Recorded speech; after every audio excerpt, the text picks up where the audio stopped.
Hello everybody, Cedric and Cedra here, CRWC, and we will be reviewing Ring of Honor. This took place last week. We'll get to the one this week also, but that'll be later because this is a 2-hour event. Yeah. Why? Why? Some matches they didn't need at all. So look, we're going to do something different, all right?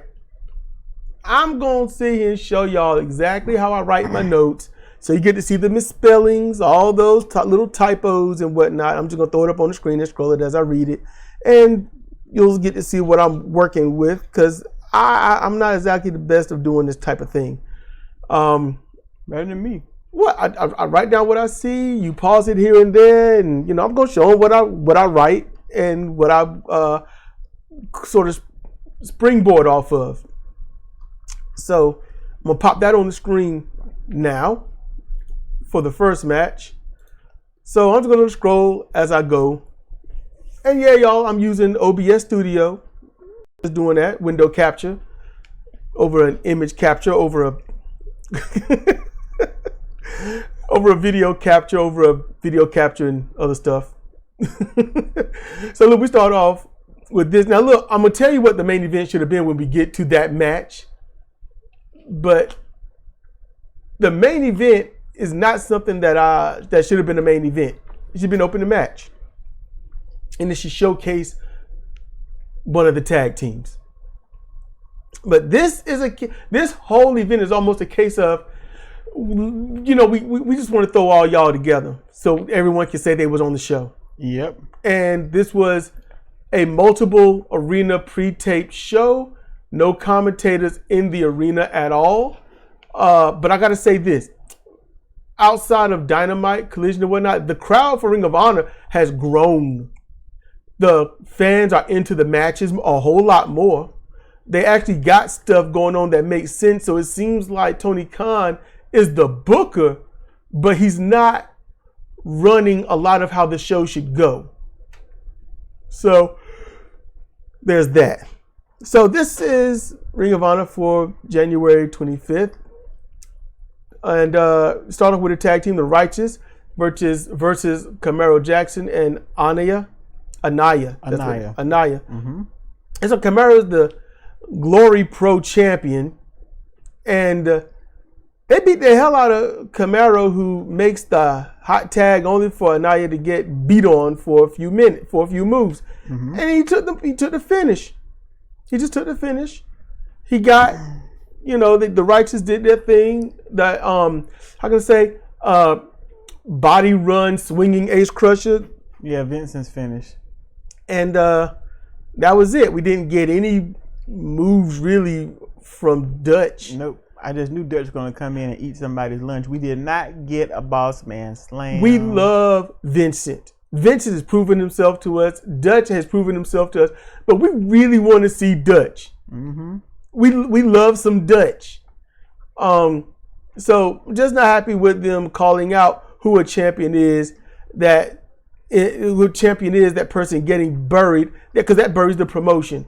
Hey y'all, this is this company's champion. Watch us crush him. Yeah, I did the same thing with that dude who was supposed to be everybody's trainer. Yeah, he got squashed. It's like, what? Why? It's not cool. It's not cool. I didn't even have that on screen. My bad. But yeah, that's okay. So now we're gonna run through this next match. Let me get that up there. Okay, cool. So we get Nyla Rose versus Laney Luck. Luck. Mm-hmm. The look good as usual, but Rose hit the Beast Bomb hold for the win. Fun spot was Rose slamming her head onto the apron and then saying, "I think she has a headache." Mm-hmm. I thought that was funny. I like Nyla Rose's voice. Yeah, she's got these one-liners going. Yes, I love her voice. She's got a good woman's voice. I like that. Is deep, is assertive. It stands out. I love Nyla Rose's voice. And she can also, like Awesome Kong, sound like she's commanding respect. Yes. I love that. Laney Luck, she's decent. Better luck next time. Yeah, but I wish they would kind of start working with her to bring her up a little bit. a little bit so she could be a competitive opening card female. That's what I would like. I think that would look good. So then we get Aaron Solo versus Zach Knight. And Zach Knight wins with the crucifix buckle bomb and sprinting elbow. And I know they're a highly competitive match with both making equal mistakes. Wasn't a fan of them waiting forever on the top rope, which that was annoying. That was really annoying. They get up there, waste their time, cater to the fans, and give the opponent time to recover, and then they do their move and miss. They both did that. I wasn't happy about seeing that. There are other things that could be done. There's showboating around the ring and whatnot. Zach Knight, I like him. Aaron Solo, we got to see that. I was like, okay, he can carry a match. Mm-hmm. He's got the fundamentals. He's got the basics down. But he just looks like somebody that's going from one move to the next. Does he get hit? Does it hurt? I don't know. He lays there. He does the standard pause while reaching or some crap like that. But his face conveys like, how can I say, a WWF No Mercy style wrestler where his face don't change. Mm-hmm. It just is. He got busted open. He just kind of hold his head, but his face looks the same. Mm-hmm. That kind of thing. That's how he looked. Okay, this is going to take a little bit to fit on the screen right here. We get a tag team match. Spanish announced Project versus Maria's Baby Boys. That's what I call them. That's what Ian Riccaboni has said. And I was like, you know what? I kind of like that. Yeah. So until they get a team name. Other than Griff Garrison and Cole Carter. Yep. Or Griff Carter and Cole Garrison. So, I'm going to call them Maria's Baby Boys. That's what I'm going to call them for now. If I can remember it, because I'm not necessarily caring. But at the same time, this is the match that should have been the main event. This should have been the main event match. You got a point, yeah. I'm going to tell you why when it's over. I'm going to tell you why. And it's going to be, anyone listening is going to be hard pressed to disagree. But really good match. I say main event level. Great back and forth and showed a struggle throughout. Maria messed with Serpentico, but not really cheating. Mm-mm. The match ended with Serpentico's mask being ripped from his head, elbow to the back of the neck, and then pinned. They beat down Serpentico, and Angelico comes in covering his partner, taking the stomps until the heels leave with the mask. Yeah. Well, the heels leaves with the mask. Yeah, Angelico had his head bounced off the barricade, so he was out. For the last couple minutes for the match, he was not there. and that's pretty much how that went. Now, I'm gonna tell you why this would deserve to be a main event level match, because for over a month these two teams have been going at each other. Mm-hmm. First a tag team, then singles back and forth, mixing up singles, a little backstage here and there, and it turned into a rivalry. It turned not into a grudge yet. This match could turn into a grudge, but it was something building. They built with this. They've been building up Serpentico for about 2 months now. Building up Garrison and Carter's relationship as a tag team, and Garrison's confidence as a wrestler in general, especially with this heel turn. So it's been good. Yes, I've been liking it. This was a really good tag team match. It ended with a fucked finish. Mm-hmm. It had everything that literally any classic and modern match should have. It was a perfect marrying of all of that, traditional and modern, with the fucked up finish. And you didn't see that fucked finish coming, especially with who was involved. When that mask got snatched off, I was like, oh shoot. The crowd erupted. They were mad. They were mad over that. And because of that anger, you could hear the heels, Garrison and Carter, they literally paraded around with the mask. They did. To show, yes, we did this. Taunting. We hurt your favorites. Putting it on. Yep. And left with it. Mm-hmm. That should have been the main event. Mocking their entrance. Yeah, they did it all. So next, we get to something Cedar was waiting on. So we get to a tag team match. We get to the Outrunners versus Blake Christian and Willie Mack. Now, I like the Outrunners to an extent. They're old school. They're traditional. They bump all over the place. Blake Christian, at first I saw him in GCW. I wasn't really too happy about seeing him there, but I could see his potential. He's knocked off a lot of that indie crap. He has. Maybe when he goes there, he does it, but when he's in Ring of Honor, it's not there. Willie Mack, this guy can do it all. He can do the indie and look stupid. He can do traditional and look amazing. He can do a little modern and look great. Willie Mack is awesome. Problem is, I don't know how much of this is going to be a tag team. And Blake Christian, he solidified things with me. And he was like, you ain't going to do me like that. Do me like that. I was like, he said that. And he went to fighting. He did. It wasn't in this match. But it's about a month or two ago. They were trying to play him. But it's stuck in our heads. Mm-hmm. So you ain't going to do me like that. And that was it. Turn it up and he won. Yes. And when he said that, it was like kind of early in the match. Mm-hmm. And you're not going to humiliate me.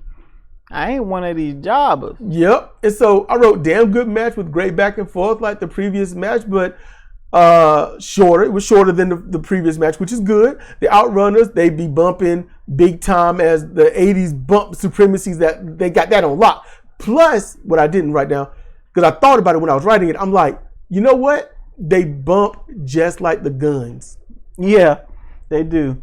It's just the Guns are lighter. So they bump higher. Yeah, they're springier. And the Outrunners are heavier wrestlers. And then this match ends with a perfectly placed, stiff-looking, heavy-hitting, diving frog splash by Willie Mack for the pin. Oh, he man. hit that move. Oh, my goodness. Woo. He hit that move so hard. Just beautiful. Mm-hmm. Just beautiful. Loved it.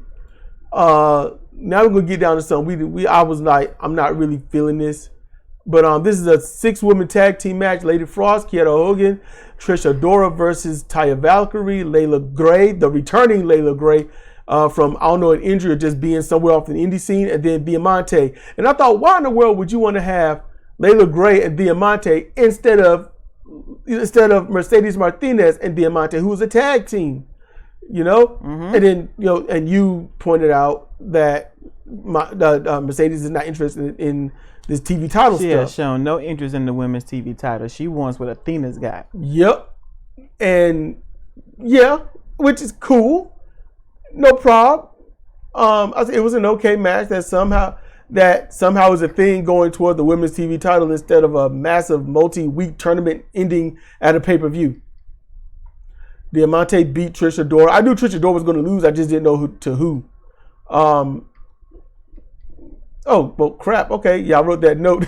I knew Adora would lose, but thought it might be the Taya. Yeah. They don't want Trish Adora to succeed for some reason. And they don't like her. Maybe there's some issues in the back. Maybe she's got some people pissing her off, or she done pissed some people off. I don't know. I could say other things, but I don't want it to be that.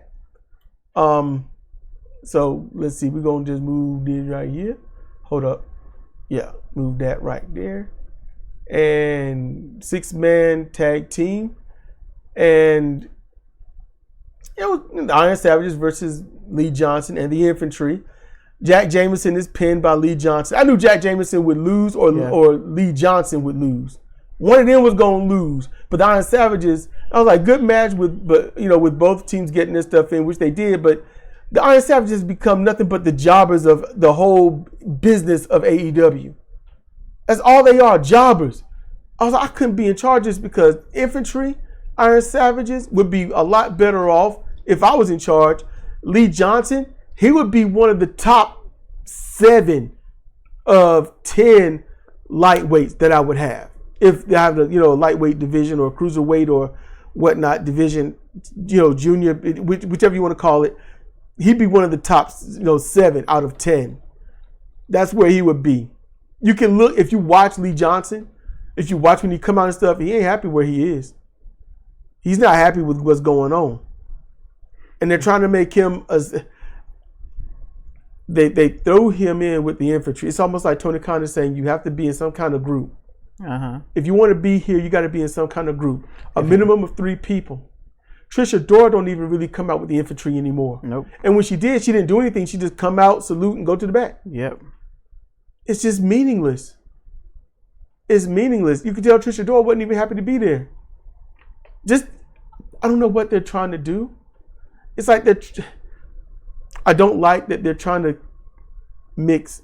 They're trying to put people of the same shade together and trying to force something to work out of it. And I'm like, I get it. Adora got a military background.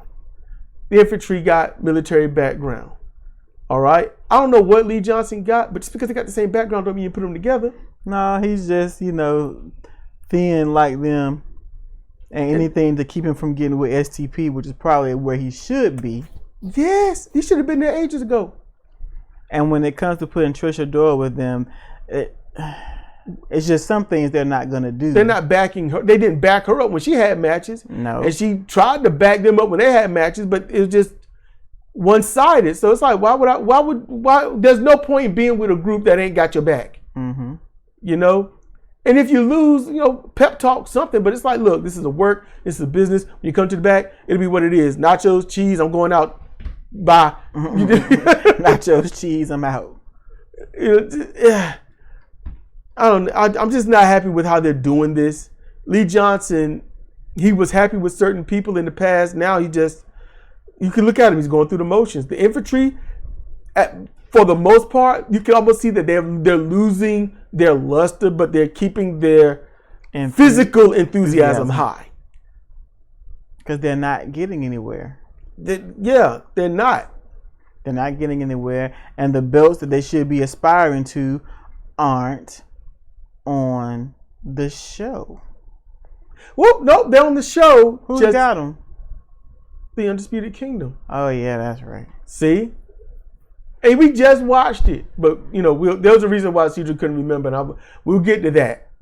But I really wish Iron Savages would be treated better, much better than what they've been treated. I like the intro, I like the gimmick, I like what they do in the ring. It's sort of an it factor, sort of.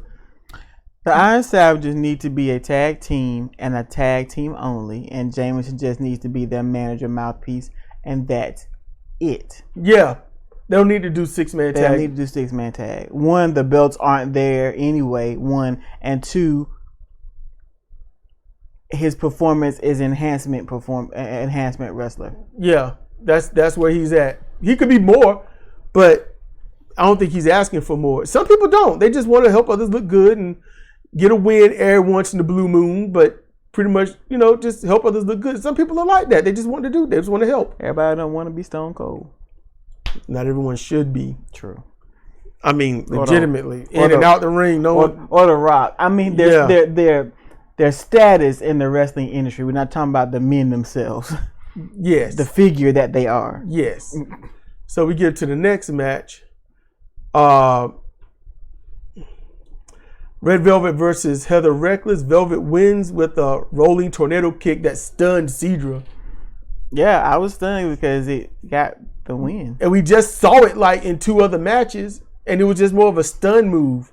Like the super kick is like, just a jab. And I was like, but you look at that tornado kick, it should get the win. But seen it be, it's a job out move now. It don't do anything anymore. Like the Inzaguri, it don't do anything. Oh, I can't stand the Inzaguri. The rolling or Unagi backdrop doesn't do anything anymore. Brainbusters don't do anything anymore. So DDTs. Yeah. DDT ain't nothing but a body slam for the head. Remember when Indian Deathlops would get a tap out? Yeah, like quick. We saw that earlier. Didn't do anything. Mm-hmm. So that's just it. So, but when Red Velvet won with, I'm like, it should win. And it's got a name. I think she called it the Mixer or something. Something like that. I mean, it makes sense. Red Velvet, it fits. Yeah. But I was surprised. So then she did good. Then we cut to backstage. Nyla Rose is throwing away Athena's gear and then announces herself as the new Minion Overlord because Athena is not coming back. She hijacks Lexi from herself. Yep. She bosses Lexi Nair, her last name, and powerbombs some tiny guy through a table and then tells Billy Starks to fall in line or fall down. And I'm like, I know that you're the baby face. She's not. This is not baby face. This ain't baby face stuff. I'm like, what are you trying to do? She's not the baby face anymore. When she attacked Athena was the baddie, and she made a slight elevation out of baddiness, as much as Billy Starks made a slight descent into baddiness. Yeah, they're both like Billy Starks is more that neutral heel, and no, she's the neutral baby face. Athena went to the neutral heel, so they're not the super baby face and the super heel anymore. No, and they're starting to kind of mix it. And so now Nyla's like, I'm gonna be the super heel. As soon as she showed up at her training center and put her through a door, it was a door. Yeah, complete heel. But and you throw away her gear. Yeah, you hijack her minions. You hijack the minions. You powerbomb folks through the furniture as an example. Yeah, she's healed it up. But when Nyla Rose comes out, when she come out, the fans aren't booing her. They're not mad. Nope. Because they don't know where to go because Athena's not there to say is she babyface or not. And Nyla Rose has been highly entertaining. Very entertaining. I think she got a headache. It's just saying stuff. Every match, she's funny. Mm-hmm. She stays on her opponent. She wrestles, she battles, but she's funny. Mm-hmm. So I can't really see her as the heel, but I know she can't be a babyface. And Athena is so depending upon, I don't know. I don't even know if Athena is really, can she be a babyface? Because the way Athena is, the way her personality has been portrayed, you enjoy watching her. Mm-hmm. So this is a toss-up. This is one of those, it's in flux. And think about it, everyone. I just want to say this. We have more to talk about watching Ring of Honor than we do Dynamite. Yep. And I'm enjoying the Minion stuff. This is awesome. Just I hope they don't mess it up. This is good. I love the Minion stuff. I love it. We're going to get to the next thing. This is Billy Starks versus Tootie Lynn. And Tootie Lynn is who we've seen in the NWA, alleged to have a martial arts background, but didn't do any martial arts. She's still local. She's still out of St. Louis, which is where they were. So, because they were there. And the fans, they were there. Yeah. The hometown girl. The fans behind Tootie. Tootie helped Billy look really good during this match. Did really well. Billy won with the diving senton, Atomico, and Pender.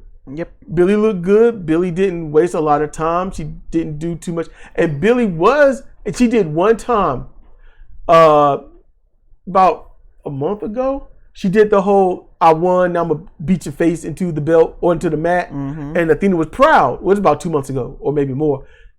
And then after their match at Final Battle, Billy hasn't done it, and Athena hasn't necessarily done it. And then Nyla Rose show up. So this is like turning face and heel turn. And Billy should have been able to get the microphone and address what Nyla Rose said. But something tells me this match was already done, and the Nyla Rose thing was pre-taped and then shown, and they just did it in this order. Yeah, exactly. Which is bad production. It is. Very bad production. Left hand don't know what the right hand's doing. Yep. And they really should know what they're doing because they're on the same body. Exactly. So we get the next match, Ethan Page versus Cody Lane. Fast-paced but good match. Yeah. Ethan Page hit the tossing crucifix bomb and got the pin. The finishing move looked damn really good. Cody did great. When he impacted the match, he didn't impact and go flat like us. He hit and made sure his body was curved enough to bounce. Yes. He did great. Cody Lane did beautiful with that. Had the code of honor at the end. Match wasn't too long. It was great. Yep. Normally I leave this next part out, but I'm going to mention this. Dalton Castle continues his need to smash Johnny TV's face in. He throws himself into a door that is stopped by Jerry Lynn. Jerry has to slap sense in the castle. He apologizes. And then TV emerges. TV does a split and slides backwards out of the arena, out of the area. And I know he was pulled by Taya, but it looked good. As you can see, I misspelled it. But it was goofy. Yeah, it was like, you got to get ready for TV. And split. He dropped into a split and then slid backwards out. At first, I was laughing as well as mesmerized. And I could see the shadow. And then Taya pokes it through the curtain and calls them losers and stuff. Mm-hmm. And I was like, Dalton, ain't nothing but a curtain separating you now. Nope. But okay. So next we get to somebody that we did like. Wait a minute. Nope. I'm reading ahead. Okay. So we get down to Robin Renegade versus Abaddon. And Robin hit a perfect lung blower for a half count. Yeah. It was a picture perfect lung blower. Okay. Actually the reverse lung blower, my bad. Lung blowers in front, reverses in the back. Oh, okay. Abaddon bit Robin's arm, which we liked. Yes. We marked out for that. I was hoping it'd be like the mid section, but she bit her arm. She bit something. Mm-hmm. Robin hit Darkness Falls for a 2 count, which was Evil's move, or it probably still is, but he turned that into a mid-card move. It might be nothing now. Abaddon hit the arm ringer leg lace DDT. She calls that the Black Dahlia for the win. Note, it was a good match. Small hiccup on the head scissors throw early on, but still a good match. Yeah. I liked it. Abaddon needs to bite more. Yeah. Maybe do some in the rib cage area. Yeah. No, she can't, because if she bites there, they're gonna be cracking up laughing. You bite hard enough. No. Oh yeah. Can't deny that one. So next we get to John Cruz, who we do like, versus Jack Cartwheel, who we like, and I like, but his intro. I don't like him doing the cartwheels when he come out and then down the ramp, because all it takes is a misplaced thing and then you done fell on your ass and you done humiliated yourself, and then doing that would take your brain out the match and you will flub a lot in the match because you're so fixated on being humiliated. I wish he would stop that. Simple as that. That's where I'm at. It was a really good match, displaying a lot that Jack can do. Yep. The crowd loves Jack, who wins with a diving laid out senton and pin. And he had hang time on that. Yep. John Cruz, he looks good. He does well. He did mocking cartwheels. He can wrestle. He can carry a match. I wish his first name was longer or something to match, because Johnny Cruz would be all right. Bartholomew Cruz. Something, yes. Long name, short last name, short first name, long last name. Algernon Cruz. See, like Jack Cartwheel. I don't like the name too much, but it flows. But it was still a good match. I liked it. Jack Cartwheel, he's an amazing talent. He literally does. I have to point out that he does Jim Cotter. He does Jim Cotter, which is a movie that we are eventually going to watch, because Family Guy, we were catching up on past episodes, and we saw them picking on the movie, and I was like, crap. And I spoke it. He's in the ethers. He was like, we got to watch it now. And I'm like, I don't know about this. Jim Cotter is old school, circa 1985. Back before the whole direct-to-DVD martial arts film was even a thing. Used to come on TBS. I was just a little girl, and I remember it. We gonna watch it. I watched it on Counter Force 40. Oh, yeah, that was the other one. Yeah. Yeah. I think we're dating ourselves. Who cares? Let's continue. Yeah, it don't matter. Just damn. So now we get to Anthony Henry versus Action Andretti. I have to, before you get into this, Anthony Henry, who was part of the Workhorsemen, is wrestling Action Andretti. Guess who's wrestling later on in the show? Yeah. JD Drake. The other half. Of the Workhorsemen. Why separate them and put them in two booty-ass matches instead of putting them in a tag team match? Exactly. They could have had them wrestle the Righteous instead of humiliating the local boys. Exactly. Yep. See how that go? Mm-hmm. Action won with a top rope seated moonsault for the pin. They call it split legged, but no one does it. The only one that actually ever did it was Rob Van Dam. We skipped the match though. Yeah. We didn't watch it. As I scroll down, you get to see that. Skip this match. You skip this match. You know, I'll put it in bit. Skipped. All type skipped match. Y'all. There we go. I typed it out. Skipped match, y'all. Matter of fact, hold up. Let me highlight that. So then we're gonna scroll because then we get to this next one, which is the Four Corners match. Slim J versus JD Drake versus Josh Woods versus Rocky Romero. Asuka. And hold up, me cut and paste. Skipped match, y'all. Yep. Rocky Romero pinned Slim J. And I note we skipped this match. And I was like, okay, Josh Woods gonna pin Rocky Romero. Rocky Romero is going to submit Slim J. But instead, Rocky pinned Slim J. And there you go. Yep. And then we get to the main event. You see, notice how this show gets suckier as it goes on? Yeah. So main event, Proving Ground match.